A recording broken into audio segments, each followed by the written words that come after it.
السلام عليكم ورحمة الله وبركاته.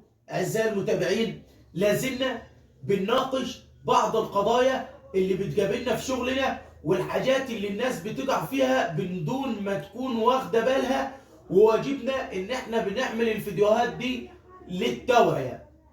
النهاردة اشتريت عربية، قبل ما تشتري وتبيع اكشف على العربية في المرور. ليه يا أستاذ؟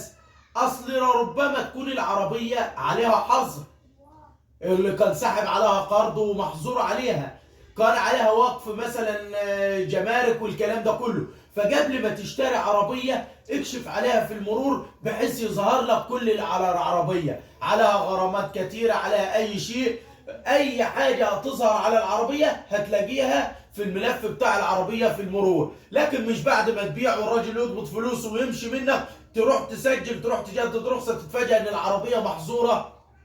اكشف على العربية قبل ما تشتريها. انتظروني في فيديو جديد ومعلومة